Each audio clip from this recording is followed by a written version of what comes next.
Hello friends, cutlet செய்கிறது எப்படின்னு பார்க்கலாம். நான் பெருசாக 2 உருளைக்கிழங்கு வேக வச்சு எடுத்து மசிச்சு வச்சுருக்கேன். அதோட ஒரு கேரட்டு, ஒரு வெங்காயம் நல்லா பொடியாக கட் பண்ணி எடுத்து பிசைஞ்சு வச்சுருக்கேன். இதோட கரம் மசாலா தூள், மிளகாய்த்தூள், மிளகுத்தூள், உப்பு இதையெல்லாம் சேர்த்து பிசைஞ்சிக்கலாம். இதோடு சேர்த்து கார்ன்ஃப்ளவர் மாவு கொஞ்சம் சேர்த்து பிசைஞ்சிக்கலாம். பிசைஞ்சு வச்ச உருளைக்கிழங்க இப்போ சின்ன சின்ன உருண்டையாக உருட்டி நல்லா தட்டிட்டு இந்த கார்ன்ஃப்ளவர் மிக்ஸில் நனைச்சிட்டு பிரெட் க்ரம்ஸில் இப்படி பெரட்டி எடுத்து வச்சிடலாம்.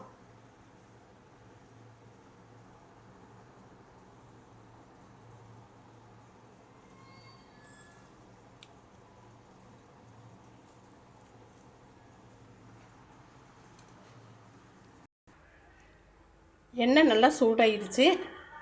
இப்போ இதை எடுத்து ஒன்று ஒன்றா போட்டு பொரிச்சு எடுத்துக்கலாம்.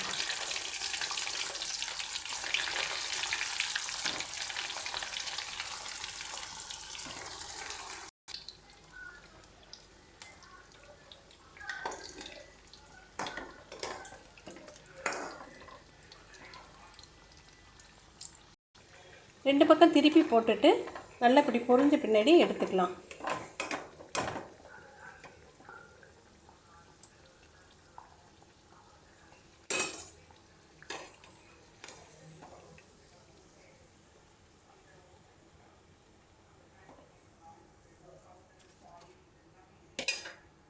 அடுத்ததையும் போட்டு பொரிச்ச கட்லெட்டை எடுத்து ஒரு தட்டில் வச்சுக்கலாம்.